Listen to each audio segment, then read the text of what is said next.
नमस्कार. लक्षवेधीमध्ये आपल्या सगळ्यांचं स्वागत. मी प्रसाद काथे. मनोज जरांगे पाटील यांच्या तोंडातून निघालेल्या प्रत्येक शब्दामुळे महाराष्ट्रात सामाजिक वातावरण गढूळलं जात आहे. मनोज जरांगे ज्या भाषेचा वापर करतायत त्या भाषेमुळे जास्त नुकसान त्यांच्या आंदोलनाचं होत आहे. जे आंदोलन एका समाजाच्या माध्यमातून आरक्षणाच्या साठी लढलं जात आहे आणि त्याचा नेता म्हणून मनोज जरांगे स्वतःला पुढे करतायत. समाजात आंदोलनं सहजासहजी उभी राहत नाहीत. उभी राहिली तर ती टिकत नाहीत आणि टिकली तर ती लक्ष्य साध्य करतीलच याची खात्री नसते. अशा वेळेला मराठ्यांना आरक्षणाच्या साठीची आजवरची लढाई गेली काही दशकं सातत्यानं लढावी लागली. सातत्यानं त्यांची सुरू असलेली लढाई ही निर्णयापर्यंत पोचली कीच गडबडते असं का व्हावं? मनोज जरांगे यांच्या तोंडातून जे काही बाहेर पडलं ते निव्वळ आणि निव्वळ द्वेषमूलक आहे. कारण नसताना देवेंद्र फडणवीसांच्या जातीचा उल्लेख करावा, देवेंद्र फडणवीसांची पत्नी आणि मुलगी यांच्याविषयी सुद्धा अभद्र बोललं जावं, हे सगळं तेच आहे जे यापूर्वीच्या मोर्चांच्या निमित्तानं आपल्या समोर आलं होतं. आरक्षण मागतो तुझी बायको मागत नाही अशा शब्दांमध्ये देवेंद्र फडणवीस मुख्यमंत्री असताना भाषा वापरली गेली होती. त्याचा तेव्हाही निषेध झालाय. आत्ताच्या घडीला अरे बामना असं म्हणून मनोज जरांगे जेव्हा हिणवतात देवेंद्र फडणवीसांना तेव्हा त्याचाही निषेध होतो आहे. आणि केवळ जरांगेंचाच विरोध होतोय असं कोणी समजू नये. महाराष्ट्रात गैरभाषेचा वापर करणाऱ्या प्रत्येकाचा निषेध आणि त्याबद्दलची नाराजी समाज व्यक्त करत असतो. आताच्या घडीला ज्या पद्धतीची भाषा वापरून हे आंदोलन पुढे न्यायचा, चर्चेत आणायचा प्रयत्न होतोय, नक्की त्याची गरज का पडावी? यापूर्वी मनोज जरांगे बोले आणि सरकार डोले अशी स्थिती होती. अमक्याला हजर करा की अमका जायचा, तमक्याला हजर करा म्हणलं की तमका जायचा. पण आता गेल्या काही दिवसांपासून आणि त्यात सुद्धा खास करून 10% आरक्षण मराठा समाजाला घोषित केल्यापासून जरांगेंच्या उपोषणाकडे कोणी फिरकत सुद्धा नाहीये. किंवा त्यांना जी माणसं येणं आणि आपल्या पायावर येऊन डोकं ठेवणं अपेक्षित आहे ती मंडळी येत नाहीयेत. त्यातूनच नैराश्यपोटी हळूहळू त्यांचा उद्वेग बाहेर पडू लागलाय. पण हेच नेत्याच्या परिपक्वतेचं लक्षण असतं की अत्यंत आव्हानात्मक स्थितीत नेता वागतो कसा. दुर्दैवानं आपल्या वर्तनातून आणि आपल्या वक्तव्यातून मनोज जरांगे यांनी स्वतःची गुणवत्ता ढासळल्याचं अधोरेखित केलंय. या सगळ्याचा परिणाम आंदोलनावर होणार आहे आणि म्हणूनच आपण प्रश्न उपस्थित करतोय की जरांगेंचं आंदोलन का फसलंय. या चर्चेत आपल्या सोबत असलेल्या मान्यवरांचा आपल्याला पटकन परिचय करून देतो. आपल्या सोबत जरांगेंची भूमिका मांडण्यासाठी डॉक्टर राजेंद्र मोरे आहेत. मराठा समन्वयक या नात्यानं आपल्यासोबत दिलीपराव पाटील आहेत. आपल्यासोबत भारतीय जनता पार्टीचे प्रवक्ता प्रतिनिधी या नात्यानं मधुभाऊ आहेत. मधु चव्हाण या नात्यानं या परिचितानं ते आपल्याला ओळखीचे आहेत. डॉक्टर शिवानंद भानुसे आपल्यासोबत प्रवक्ता संभाजी ब्रिगेड या नात्यानं आहेत. सर्व मान्यवरांचं चर्चेत स्वागत. मला पहिला प्रश्न पटकन दिलीपरावांना विचारायचा आहे. दिलीपराव, जरांगेंचं आंदोलन फसू लागलंय आणि त्याचं फ्रस्ट्रेशन बाहेर पडतंय का? त्याचं नैराश्य हे त्यांच्या शब्दात दिसू लागलंय का? एक विचार केला पाहिजे की आंदोलन चालू आहे. आंदोलन ज्या पद्धतीने चालू आहे त्या नैराश्य म्हणण्यापेक्षा पहिल्यापासून म्हणजे जे परवा जे काही त्यांनी जे काही हे झालं म्हणजे शिवीगाळ केली, कालचे जे काही घटना घडल्या, या घटना अशा आहेत की या टाळता आल्या असत्या.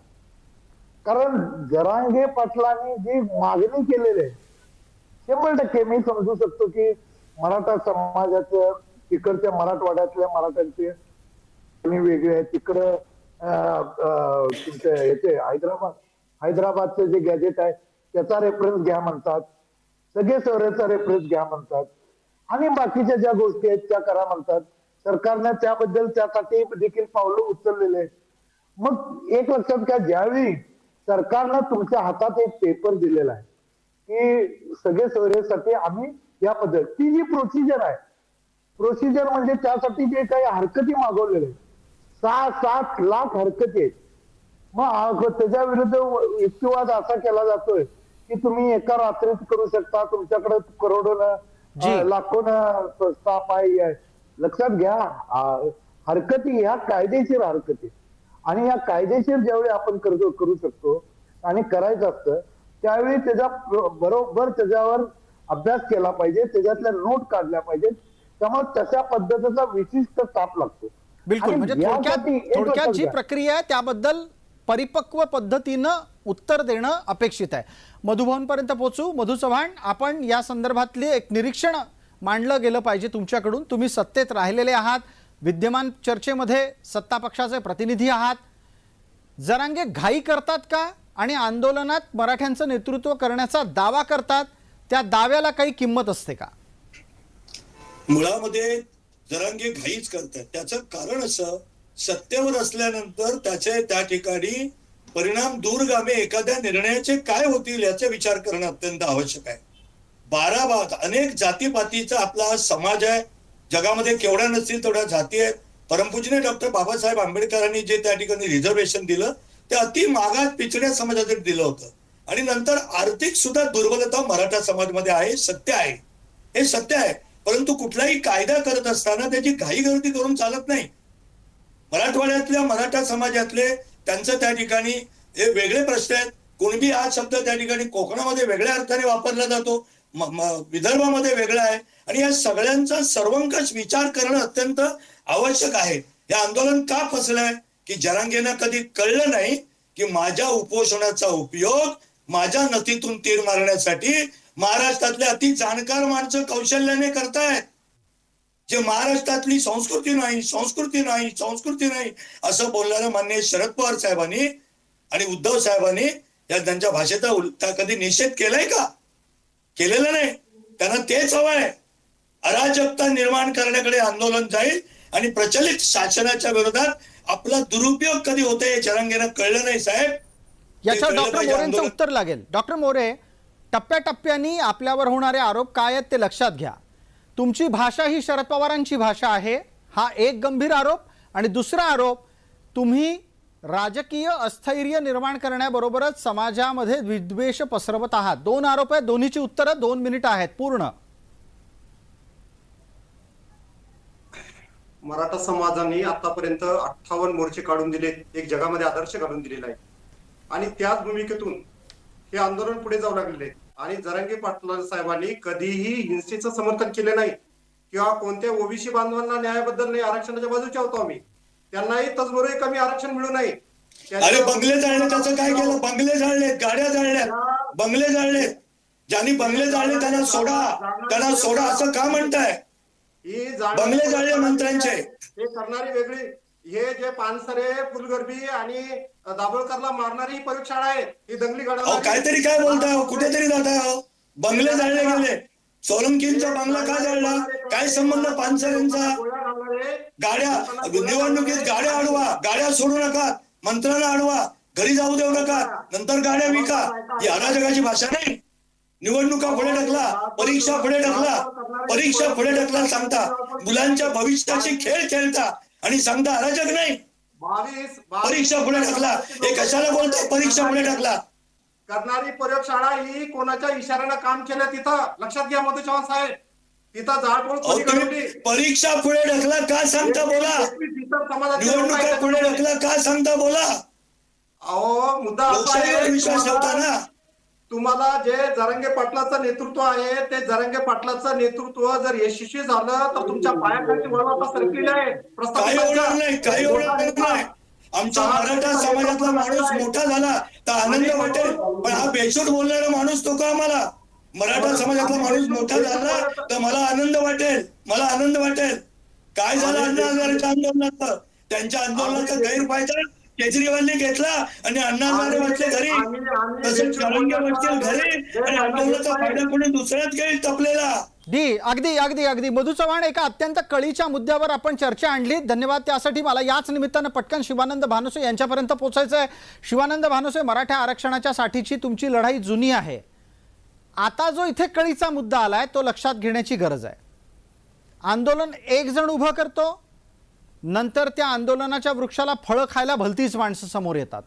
आत्ताच्या घडीला जो मधु चव्हाणांनी मुद्दा उपस्थित केला आणि ज्या मुद्द्याच्या आधारे त्यांनी एक भीती व्यक्त केलेली आहे की जरांगेंचा वापर भलत्याच माणसाकडून होईल आणि आंदोलनाचा फायदा घेणारी भलतीच व्यक्ती असेल, हे जरांगेंना लक्षात यावं की नाही?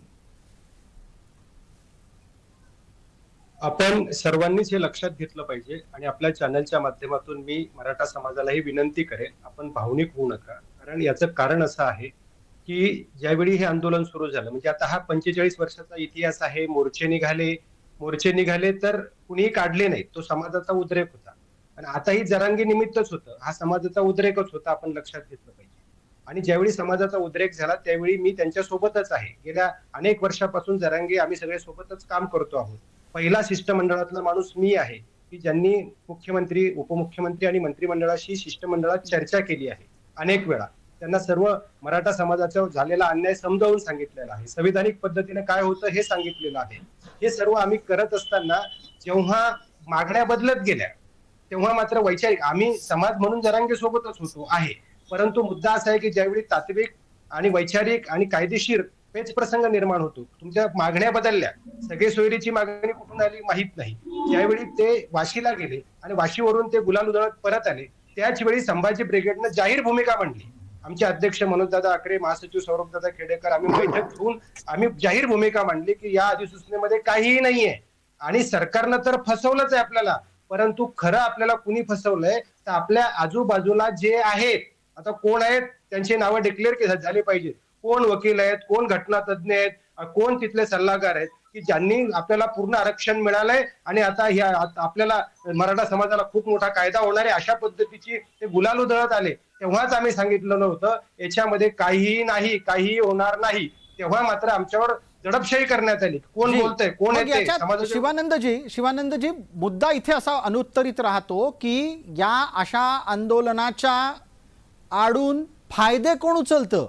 एक गंभीर मुद्दा काल उपस्थित झाला, तो असा होता, अर्थात मी त्या व्यक्तीचं नाव घेतलं की लगेच चर्चेला वेगळं वळण लागू शकतं, पण दखलपात्र चर्चेत या संदर्भासाठी मी केवळ सांगतो. बारस्कर महाराज सांगायला लागले की अचानक आंदोलन सुरू झाल्यानंतर जरांगेंच्या आसपासच्या माणसांकडे डंपर कुठनं दिसायला लागले. म्हणजेच थोडक्यात काय, आंदोलन सुरू झाल्याच्या नंतर जरांगेंच्या आजूबाजूच्या माणसांची आर्थिक स्थिती अचानक सुधारायला कशी लागली, हे नक्की काय घडतंय. आणि अशा प्रकारची घटना घडत असेल तर ही समाजाची फसवणूक नाहीये का? काथे साहेब, मुळात असं आहे की वैयक्तिक वादात आम्ही पडू इच्छित नाही, परंतु वास्तव समाजासमोर आलं पाहिजे. ते वास्तव असं आहे की जेव्हा जरांगे परत आले तेव्हा त्यांच्या लक्षात आलं 5-6 दिवसानंतर की आपली फसवणूक झाली आहे. मग ते 16 तारखेपर्यंत हरकती मागवलेल्या आहेत. 16 पर्यंत तर सरकार त्याच्यात काही नाही, हा भाग सोडून द्या, त्याच्यात काहीच नाही. मग ते 10लाच उपोषणाला बसले. मग त्यांच्या लक्षात आलं. मग असं जर घडत असेल, हे डंपर बिंपर काय असेल किंवा असं काही घडत असेल, चुकीचा सल्ला हे लोक देत असतील आणि समाज एक उद्रेक म्हणून यांच्या पाठीशी उभा राहत असेल, तर मग हे आंदोलन फसतंय का हे समाजाने ठरवलं पाहिजे. की अशा पद्धतीचे सल्लागार जर तुम्ही चुकीचे असतील किंवा चुकीचे माणसं तुम्हाला मार्गदर्शन करत असतील किंवा तुमच्या आडून कुणी जर त्याचा फायदा घेत असेल, ही वस्तुस्थिती आपण लक्षात घेतली पाहिजे. बिलकुल. डॉक्टर मोरेंना या निमित्तानं बोलतं करू. डॉक्टर मोरे, डंपरच्या मुद्द्यावर तुम्हाला काही बोलायचं असेल तर तुम्ही निश्चित उत्तर देऊ शकता, नसेल बोलायचं तर तो तुमचा अधिकार आहे. पण याचं उत्तर नक्की द्या की चुकीच्या मागण्या, गृहीतकाच्या आधारे वक्तव्य आणि अंधाराकडे जाणारी वाटचाल, या 3 मुद्द्यांच्या आधारे आंदोलन फसलंय हा निष्कर्ष का काढू नये? असा सर, जरांगे पाटलांच्या नेतृत्वावर सर्व समाजाचा विश्वास आहे, हे गैरसमज करू नका. कारण त्यांच्यावर आजही मराठा समाजांचा एक तसभरही विश्वास ढळलेला नाही. ही ताकद तुम्ही बघितली. सरकार हादरलेलं आहे, सरकारला धडकी भरलेली आहे आणि मराठा समाज एक झाल्यानंतर काय करू शकतो याचा प्रत्येक किती वेळ सांगायचा आम्ही, किती वेळ सांगणार. सरकार आम्हाला फसवतंय, सरकार ढोंग करताय, सरकार दिखाऊपणा करताय, सरकार आम्हाला समजून घेत नाहीये. आमच्या मागण्या काय आहेत? प्रकाश आंबेडकर सुद्धा म्हणाले, आपले आदरणीय प्रकाश आंबेडकर साहेब म्हणाले, सरकारने इमानदारीनं जरांगे पाटलांची चर्चा केली पाहिजे. का चर्चा करत नाही तुम्ही? आणि सर मागण्या काय आहे, तुम्ही देता काय? आणि अजूनही त्यांनी एवढ्या दिवस एका दिवसात तुम्ही बिल पास केलं विधानसभा आणि विधान परिषदेमध्ये, अजूनही राज्यपालाची सही नाहीये. कोर्टात उद्या टिकल का नाही त्याच्याबद्दल नाही. 28% लोकसंख्या, तुम्ही 10% आरक्षण आणून ठेवलंय आणि काय चाललं काय ते. बरं, यावर एकदा पटकन दिलीपरावांची प्रतिक्रिया घेऊया. दिलीपराव, सरकार फसवतंय हा आरोप आजचा नाही, तो सातत्याने होणारा आरोप आहे. पण अरे सरकार फसवत आहे की नाही हा एका बाजूला मुद्दा असताना दुसऱ्या बाजूला मागण्या व्यवहार्य आहेत की नाही याची चर्चा व्हायला हवी की नको. आणि सरकार फसवत असेल तर मराठ्यांना मराठा म्हणून आरक्षण देणारं सरकार फसवतंय की निजामाच्या नोंदींच्या आधारे कुणबीकरण करण्याचा डाव हाणून पाडला म्हणून सरकार फसवतंय असा आरोप होतोय. प्रसाद सर, खाते सर मला एक दोन जी डॉक्टर मोरे मध्ये बोलतायत. माझी एक छोटी विनंती आहे डॉक्टर मोरे, काही क्षण थांबा फक्त. दिलीपरावांचं उत्तर संपवून मी आपल्यापर्यंत नक्की येतो. दिलीपराव बोलणं सुरू करा. खाते सर मी एक 10 मिनिटं फक्त विरोधाभास आपल्याला दाखवून देणार आहे. महत्वाचा आहे तो.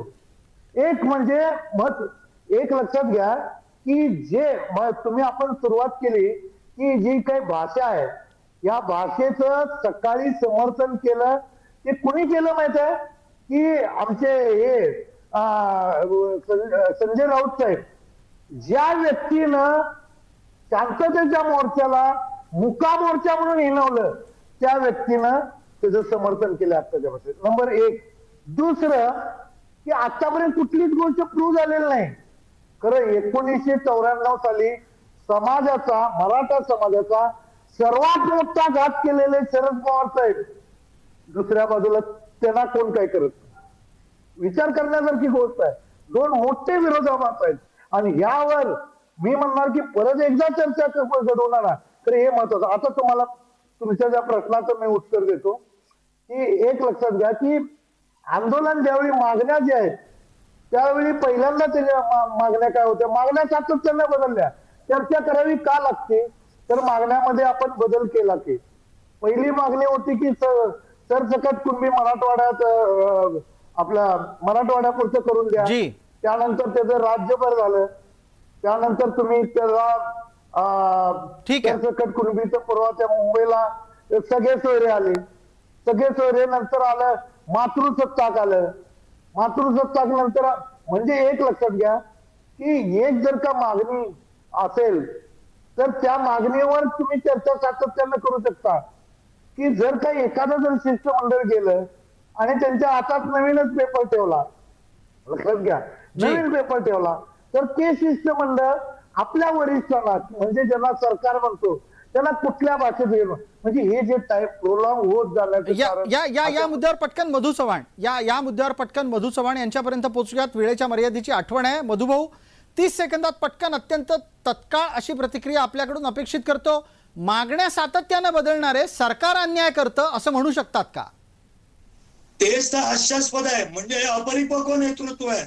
एक मागणी ठेवली की सातत्य त्या ठिकाणी राहतं त्याच्यामध्ये आणि यशापर्यंत आपल्याला जाता येतं. ज्या वेळेला तुम्ही मागण्यात बदलता त्यावेळेला तुमचंच त्या ठिकाणी बूट ठिकाणावर नाहीये आणि तुम्हाला कोणीतरी नाचवतोय. आज ही मागणी माग आणि तुम्ही मागणी मागता म्हणजे तुम्ही काय समाजात भलं करताय. तुम्हीच त्या ठिकाणी वाऱ्यावर कुठे दिशाहीन झालेला आणि दिशाहीन आंदोलन झालं की मग गोंधळ निर्माण होतो. संवाद संपला. बिलकुल यावर पटकन डॉक्टर मोरेंचं उत्तर लागेल. वेळेच्या मर्यादेमध्ये चर्चा आटोपती घेणं गरजेचं आहे. डॉक्टर मोरे आपल्यासाठी 30 सेकंद आहेत. तुम्ही प्रसाद सर तुम्ही जो मला प्रश्न विचारला होता त्याचं खंडन मी करतोय की मराठवाड्याच्या तुम्ही म्हणजे हे हाणून पाडलं किंवा त्याचं हे केलं. मराठवाड्यासाठी सरकार तयार होतं सरसकट आरक्षण देण्यासाठी कारण ते नियमात आहे. अहो तुम्ही काकासाहेब कालेरकर आयोग बघा, नागपूर करारामध्ये बघा, गॅजेट बघा, जिल्ह्याच्या गॅजेट बघा आणि केळकर समिती बघा, या सर्व अंगाने मराठवाडा ओबीसी मध्ये आहे. कोणत्याही पद्धतीनं तुम्ही जर विचार केला आम्ही हैदराबाद स्टेटचा भाग होतो आणि ते सरकार त्याच्यावरती तयार झालं पण ती दुर्दैवाने नंतर मागणी महाराष्ट्रावर गेली. हे मागणं आहे आणि म्हणून हे जाणीवपूर्वक मग तो सरसकट महाराष्ट्राचा विषय झाला. पण नेतृत्वाला खच्चीकरण करून घटनात्मक अधिकारापासून मोठ्या समाजाला दूर ठेवण्याचा सरकारचा डाव आहे. आंदोलनाचा मूड नाही. या मुद्द्यावर चर्चा आटोपती घ्यायची गरज आहे. मला आपण तत्पूर्वी एक छोटीशी प्रतिक्रिया चर्चेच्या शेवटच्या टप्प्यातली शिवानंद भानोसे यांच्याकडून लागेल. शिवानंदजी 30 सेकंद उरलेले आहेत. पटकन याचा खुलासा करा की ज्या मार्गाने हे आंदोलन पुढे चाललंय हा मार्ग नक्की कुठे जातो?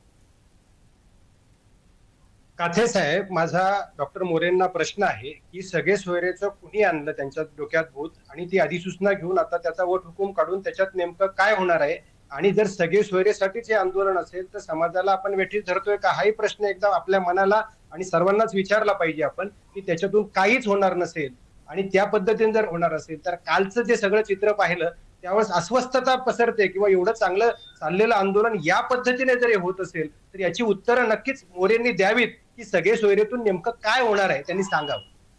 बिलकुल नव्यानं काय होणार आहे याच्यावरची मी अतिरिक्त वेळ घेतोय, पण 30 सेकंद कृपया उत्तरासाठी द्यावीच लागतील. सगळे सोयरेंचं खूळ हे आंदोलनाला घातक आहे अशी प्रतिक्रिया येते. दोन मुद्दे होते सर, सगळं ओबीसीचा आणि सगळे सोयऱ्यांचा. आम्ही काय म्हणालो होतो, सगळे सोयऱ्यांची व्याख्या करताना तिकडे खाली डेफिनेशन मध्ये पितृसत्ताक वगैरे टाकून दिली. आम्हाला थोडस बनवा बनवीचा सरकारने खेळ केला.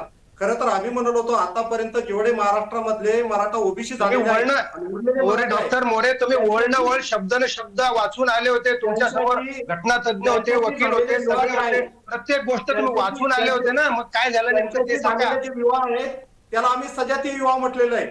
आणि आमचे वडील, आजोबा, पंजोबा, खापर पंजोबा तेव्हाचे आणि आत्ताचे यांच्या नाते लग्न संबंधातून जे विवाह झाले त्याला आम्ही काय म्हटलेलं नाते संबंध आणि सगळे सोयरे समजलेलं आहे. आणि त्यांचे मोरे मला या प्रश्नाचं उत्तर द्या की ज्याच्याकडे कुणबी नोंद नाही असं कुणाला शपथपत्रावर कुणबी जात प्रमाणपत्र मिळणार आहे ते एकदा तेवढं उत्तर मला द्या तुम्ही. आचारसंहितेमध्ये गुंतून समाजाची दिशाभूल करू नका, समाज भावनिक आहे, लक्षात घ्या.